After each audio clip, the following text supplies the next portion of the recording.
entire judgment. Viragji, I'm coming to you.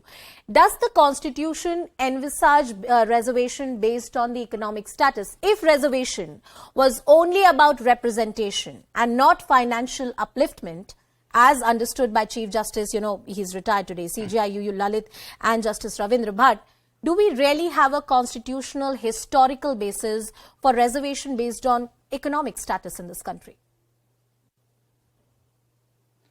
Constitution neither caste based nor economic based reservation initiates this thing.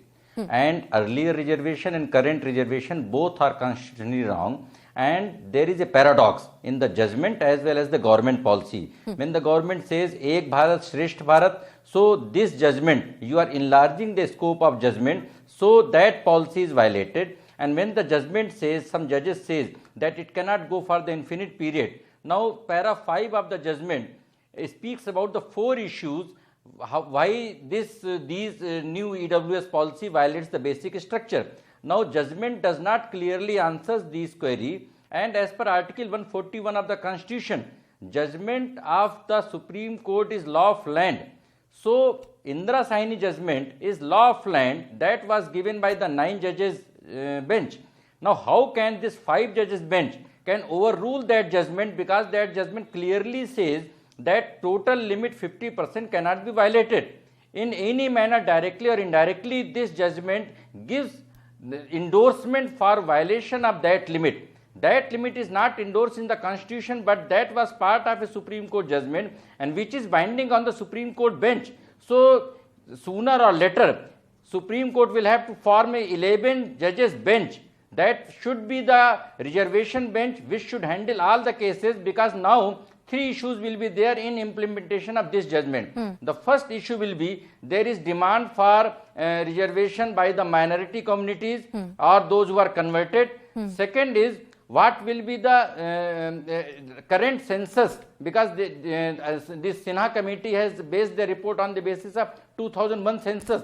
So Bihar has taken the initiative, so all India census will be there. And third will be creamy layer, because creamy layer is based on the basis of OBC that layer, and parliamentary committee chairman has recommended that from 8 lakhs it should be increased to 15 lakhs. I take that argument that this is a government. Charu, I'm coming to you. The Prime Minister on repeated occasion has asserted how we need to build a society which is beyond the caste lines, beyond the caste identities, while recognizing the historical injustices that have been suffered by various communities of this country. When we talk of an egalitarian society or the concept of Antyodaya that I spoke of earlier, this is about creating a society beyond the caste lines, religion lines and welfare for everyone. In that pursuit, is it some kind of irony that a new class of reservation has been created because you wanted to do away in some way with this caste-based society concept and the caste-based reservations? Charu. I think that could probably be oversimplifying things, because a reservation which helps people to reach a place where they can't reach only because of the economics of their family, because of the wealth or the background that family comes from financially, is something which was needed at a time like this. And if we go back to the time when our constitution was written, directive principles of state policy actually make it very clear. If we were to argue under Article 46 of that, it makes it very clear that when we are trying to do for the upliftment, work for the upliftment of any specific section of society, it is welcome. So here a separate class has been made. It is a very reasonable classification. It is something which is being welcomed by people across all sectors, except for a handful of people who need to oppose it politically today. I think this is the simplest form of reservation that can be given. If you look at the population we have in the general category, and those of them who are below the poverty line, so families which fall below the poverty line, their children will be offered a fair chance at a very good life at par with others. So let's not oversimplify it by saying that another class has been created or a distinction has been created. I think it is more than that. Also, it is a step forward in the right direction. Shakti ji, I'm coming to you. आपके पास आना चाहूंगी. अगर ये 10% EWS Kota आपकी party अगर बिहार में लागू करती है या देश के अलग अलग हिस्सों में जब ये लागू होता है, राजनीतिक रूप से बोलें तो ये किस तरह की शक्ल लेगा? आप कह रहे हैं कि कोई बेसिस नहीं है, बहुत सारी ऐसे फैक्टर्स और पैरामीटर्स हैं जो सरकार ने सुप्रीम कोर्ट को बताए थे कि देखिए ये बेसिस है जिसके बेसिस पे हमने डिसाइड किया है कि ईडब्ल्यूएस का रिजर्वेशन दिया जाएगा, इतनी सीटें हम बढ़ाएंगे, ये सुविधाएं हम देंगे। तो सरकार का ये कहना है और सुप्रीम कोर्ट के 3 जजों का ये मानना है कि इनके पास एक रीजनेबल बेसिस है, इनके पास कुछ कारण है इस तरह का रिजर्वेशन क्रिएट करने के। लेकिन जब ये रिजर्वेशन इंप्लीमेंट होगा तो आपके राज्य में भी हजारों लाखों ऐसे बच्चे या युवक युवतियां जो अपनी फाइनेंशियल सिचुएशन की वजह से, आर्थिक परिस्थिति की वजह से कुछ कर नहीं पा रहे थे, नौकरियां नहीं मिल पा रही थी, एडमिशंस नहीं मिल पा रहा था, उनको भी फायदा होगा। तो क्या आपका विरोध सिर्फ राजनीतिक है जैसे कि चारू बोल रही है?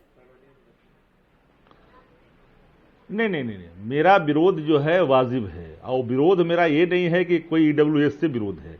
हमने सिर्फ इतना ही कहा कि ईडब्ल्यूएस के मानक को आप जो मान करके भारत की सरकार ने जो अपनी दलीलें सबमिट की है संविधान पीठ के सामने, तो हम तो उस मैकेनिज्म की चर्चा करते हैं जो आधार आपने क्या था, वो आधार क्या है। तो उस आधार पर कोई हमारा जो चाहिए था वो साफ पिक्चर नहीं आया। हमने कहा कि एक मैकेनिज्म होना चाहिए देश के अंदर में जाके हम ये जान सके कि वो शैक्षणिक, आर्थिक और सामाजिक रूप से कमजोर कौन लोग हैं जिनको मिलनी चाहिए। हम किसी के विरोधी नहीं हैं, हम सबको चाहते हैं कि उनको हक मिलनी चाहिए। आर्थिक रूप से कमजोर है, भीख मांगने वाले हैं, एक कमरे में रहने पर मजबूर है, हम जाति को मानक नहीं मान करके हम समग्रता की बात करते हैं, सार्वभौमता की उसमें धमक होनी चाहिए। हम उसकी चर्चा कर, इसलिए मैंने कहा कि जाति आधारित जनगणना को जोड़ देकर के हमने प्रधानमंत्री जी के सामने ये कहा कि इस मानक को आप मानिए, और एक ऐसा मैकेनिज्म है जिसमें सच होगा, सिर्फ नौकरियों में अवसर नहीं, एडमिशनों में अवसर नहीं, बल्कि योजना के आकार को तय करने में, वेलफेयर कमिटमेंट को लागू करने में हमको सबसे बड़ी सुविधा होगी। जो नाहक हम अपने योजना के आकार को कहीं इतर और इतर देते हैं, उससे ज्यादा उन पर हम खर्च करेंगे तो हमारा देश जो है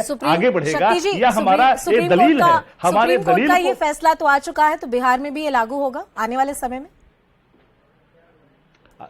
अच्छा, ये बताइए कि संविधान पीठ ने अगर फैसला दी है, 2-3 जज की पीठ ने दी है, 2 ने आपत्ति दर्ज की है, तो जब न्यायिक निर्णय है तो न्यायिक निर्णय का कोई प्रतिकार नहीं होता है। देश में जो संवैधानिक जो ढांचाएं हैं उसका आदर करना कर्तव्य बनता है। लेकिन हमारा जो आपत्ति है, विरोध नहीं, जो आपत्तियां थी वो किसी के विरोध में नहीं थी, बल्कि एक सुझाव के रूप में था कि एक आप आइडियल बनाइए ताकि इस मानक के तहत सबको पता चले कि गरीब कौन है, लाचार कौन है, बेबस कौन है, और शक्ति जी, वो किसी सारे संवैधानिक विशेषज्ञ भी ये मानेंगे, और आपकी आपत्ति को भी मैं सही भाव में ले रही हूं कि आरक्षण पर जितनी भी बहस है ये खत्म नहीं हुई है। This entire debate around reservations in India, whether they should be caste based और बेस्ड ऑन द फाइनेंशियल और economic status, clearly is not over. It's a vexed issue which continues to dominate the political discourse, and reservations have always been a political issue in this country. Well, Charu Pragya, Shakti Yadav, Namit Saxena and Virag Gupta, thank you all for joining us on the broadcast.